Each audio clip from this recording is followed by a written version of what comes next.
a tutti, benvenuti a Mondo Futuro, una serie di interviste organizzate dal Science+Fiction di Trieste per la sua edizione 2020. Io sono Paolo Zelati e con noi questa sera abbiamo un ospite internazionale, ovvero lo scrittore di bestseller Daniel Kraus. Daniel è qui con noi per parlare del suo ultimo lavoro, un libro appena uscito in Italia, ecco ve lo faccio vedere dalla casa editrice La Nave di Teseo, un libro che si chiama I morti viventi, The Living Dead, un libro che ha una particolarità, se vedete, è firmato con due firme, quella di Daniel e quella di zio George Romero.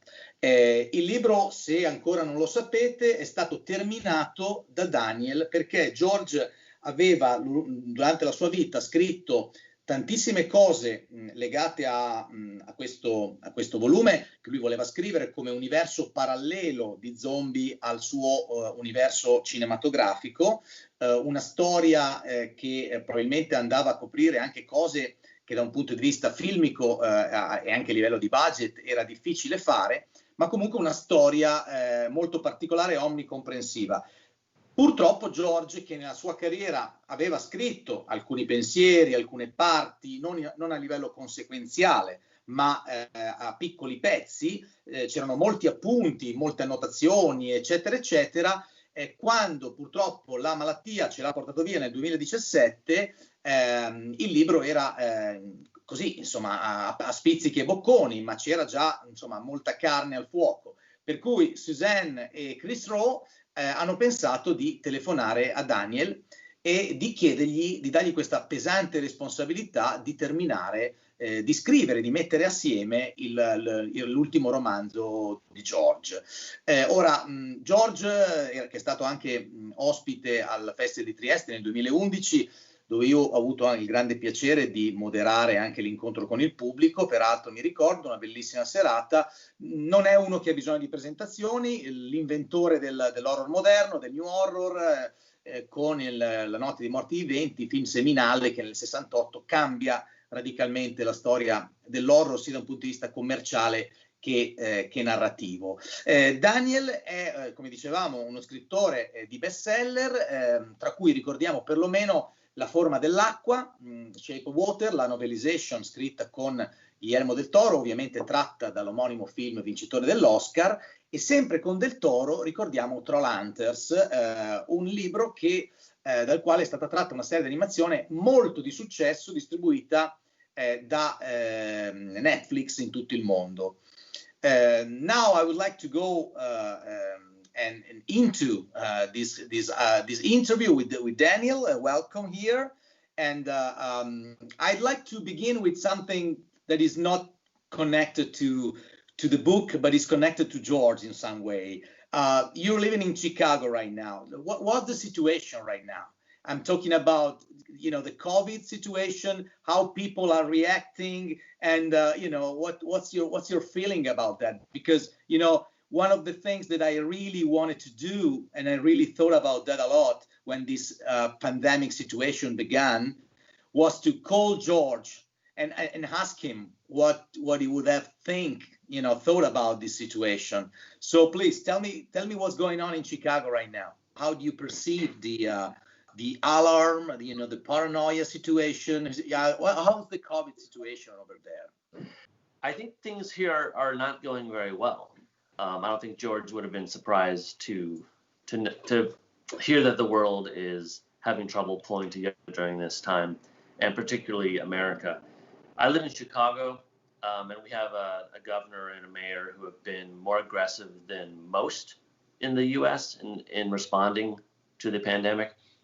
But I think we're in for trouble, though, because I think it's spiking here like it's spiking all across the country.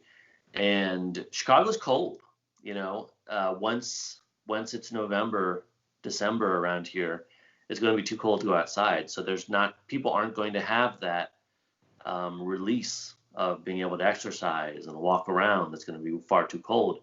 And that's what I really worry about. Will people then start gathering inside and creating further problems? One thing about COVID and George, to me, is that what is happening, at least least in Italy, but I think a situation is kind of a worldwide in these terms. I think that something in common with this with the alarm, this pandemia, and what is happening in George movies is that people, instead of working together, they fight, and they just can't be together against one single threat. It's basically one of the theme of George movies. What do you think about it?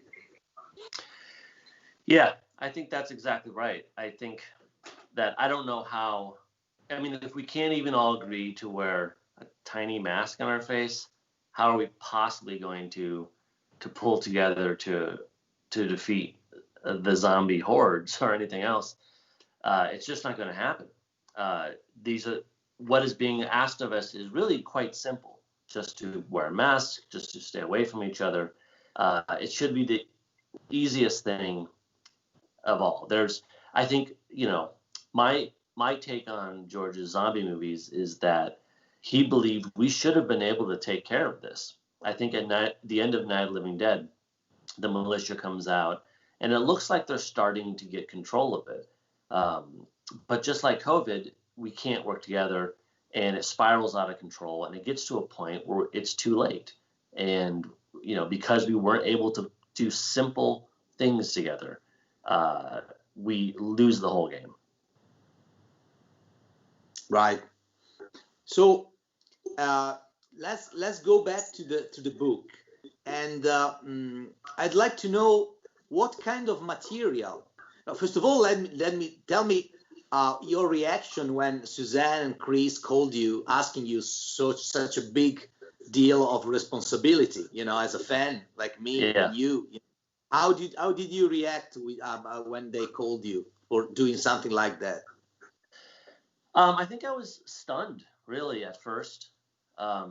George's movies meant a lot to me, all throughout my life, but really, especially during my youth. Night of the Living Dead was the first movie that I remember seeing as a kid.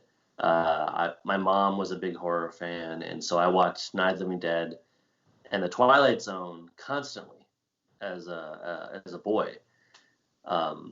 And then I continued studying his works and being a fan of his all my life. And his movies really taught me how to be an artist, yes, later, but first just how to be a better person and to think outside of the limits of where I lived. And I lived in a small rural town that was conservative.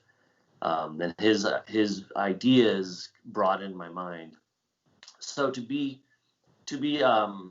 asked to be part of, one of his last works was stunning. Really, it's not something I would have ever been able to imagine as a kid. It meant a lot to me, and I took it very, very seriously. I took it as seriously as somebody who might discover an old Rembrandt or something and want to repair it. I really put everything else I was working on aside and just devoted a couple years to it.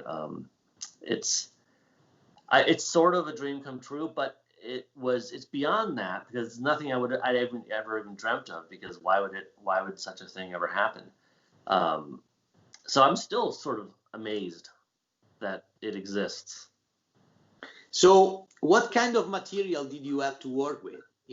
Because I know it wasn't just a piece of the book, but it was just, like comments and stuff like here and there. So the biggest portion was a manuscript. So he had been working on this book for 10 years or so, on and off. So we did have a big chunk of manuscript. And that's what when I began working on the book, that's what I worked on. I had the manuscript, and then I just went back and studied all of George's materials again, this time looking for specific things. So I watched his movies again, obviously, not just his zombie movies, but all his movies, and listened to all his commentary tracks and read his interviews and read scholarly books and articles about his movies, and then talked to Suze a lot and just tried to figure out more about George as a person and what he believed. But then later we found additional pieces, additional written pieces that we then were able to incorporate into the project. So those included an earlier attempt at a zombie novel, a short story that had been lost, and then ultimately some notes that he had left that we didn't have at first that explained where he was going with some of the plot threads and some of the characters. So we had this kind of collection of material, and some of it related and some of it didn't. And part of my job, a big part of my job, was connecting the dots. So we had material from George that belonged at the beginning of the book. We had material that belonged at the end, and we had some things that were somewhere in the middle. I had to figure out how to combine them in a way that felt natural and fluid and told a single story in the way that I thought best encapsulated George's vision. And that means that you had to figure out, like, invent some characters, some situation in order to fill the empty spots, right? Yeah, I did. Whenever possible, I tried to use everything that George had. So occasionally there would be a piece that I couldn't figure out how to make it work, but I would salvage it by rethinking it. Like, I would think, all right, so this doesn't work here, but what if I gave this scene to a different character and put it 300 pages later? You know, I was always trying to figure out ways to use this material because it was precious and it was finite, and there, you know, I couldn't get any more of it. So I tried to use it carefully. But yeah, there were gaps. Some of the gaps were small, some of the gaps were huge, and it was up to me to look at what we had and figure out what we still needed. What were the characters that I felt were missing? What were the plot points that were missing? And how could I come up with solutions that stayed true to the overall idea of the piece and reiterated all the things that were important to George and were important to me? What's your favorite George Romero movie? Maybe the one that you got more inspired by doing that, if I can. Or maybe there are two different things. Like, what's your favorite movie, and what kind of work of George gave you more inspiration for this big deal of work? Yeah, I think there's sort of three answers. I mean, Night of the Living Dead was the movie that inspired me the most, like, as a kid. But that's almost a fake answer because I can't even. I watched it so many times as a kid that I can't even think of it like a movie. It's more like a song. Like, it's just something that's sort of inside me. I can't think of it critically. I just love it sort of unconditionally, like you would love your mom or a child or something. I think the movie that has brought me the most joy, maybe in my whole life, has been Creepshow. Like, I love that movie so much. Me too. It just makes me happy. It just makes me really happy to see. I think of all of his movies, the one that maybe though inspired me the most was Day of the Dead. I mean, I have other movies of his that I truly love, like Martin. I have a real soft spot for Survival of the Dead. But Day of the Dead, for some reason, really got my mind working when I was older. I think there's something about how bleak it is, and that appealed to me as a young artist. I like how concentrated it is. Like, you have essentially one setting and a group of characters. It's almost like a play, and I liked that pressure cooker sense of it, that you're in just this confined space and everyone's about to break. And I think a lot of his ideas, you know, when I studied his movies again for this book, I looked at them in chronological sequence. I tried to figure out what order do they go in if you really look at the timeline from when the zombies began to when each movie begins. And the last movie of the six, chronologically in that sense, is Day of the Dead.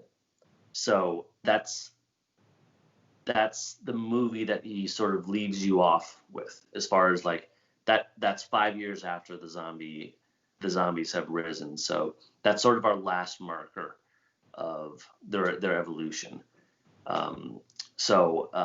Just for this particular book, that movie was important in that sense too. Yeah, Day of the Dead was George's favorite movie at all, about in his Mhm. saga as well, mine as well. And also the script, as you probably know, was much bigger, you know. So did you read the script, right? Also that from George. What kind of which script did you read of Day of the Dead? Like the official one, like the screened one, or the one the bigger one, the one that wasn't shot? The bigger one. Yeah. Okay. So I definitely am familiar with the his original script, which is fascinating, and it's in a different kind of way. It's bigger. I don't think I've changed Day of the Dead the way it is. Like, I love it so much. And it's nice that some of the elements of the original Day of the Dead sort of show up in Lands of the Dead.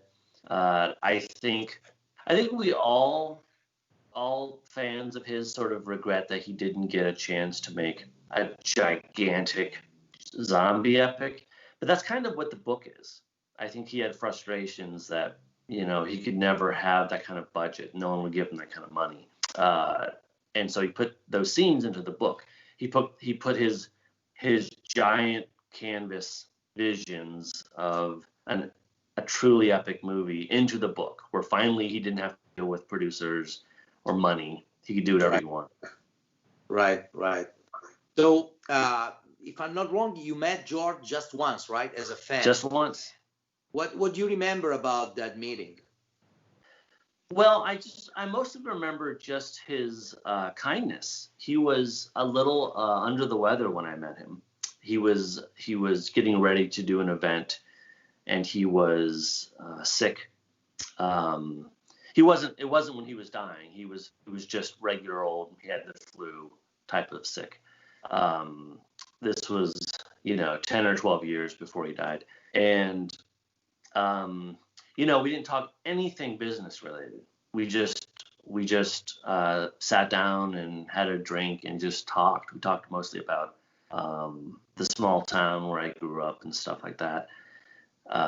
It was just a really friendly conversation, and I remember it mostly because he didn't feel good. He had a big talk he had to do, and yet he really just gave up his time to just like sit there and just be human for a moment.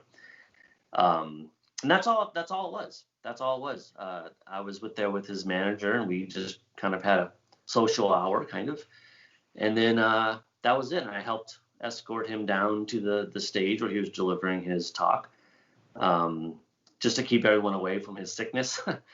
and that was it. And then I didn't really hear from his manager for another 10 years or so. I see. Yeah.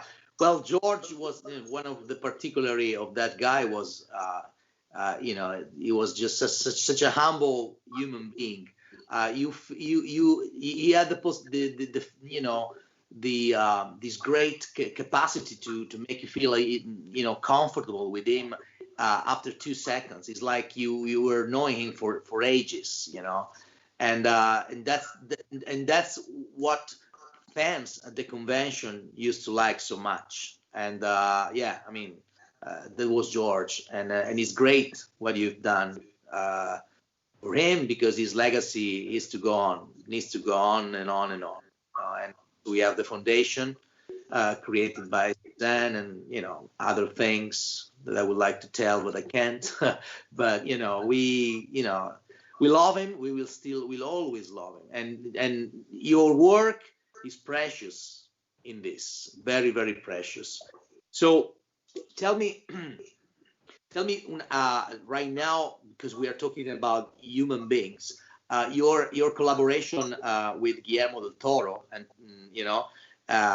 of course you can mention both your work with him, but I'd like to ask you something from a personal point of view.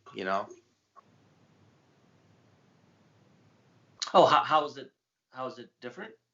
Yeah, I mean, like your personal relationship with Guillermo, the business relationship. Of course, I'd like to know how did you work with him on the Panthers and the Shape of Water, and also your private experience with Guillermo del Toro. Well, it's very different. I think every project, unless you have a regular collaborator who you work with over and over and over, I think every collaboration is different. Troll Hunters and Shape of Water and The Living Dead were all very different processes. I think for Troll Hunters, it really was, I was coming onto a project. Like he had this idea for a book and wanted a co-author, and he had read a book of mine, a previous book of mine called Rotters.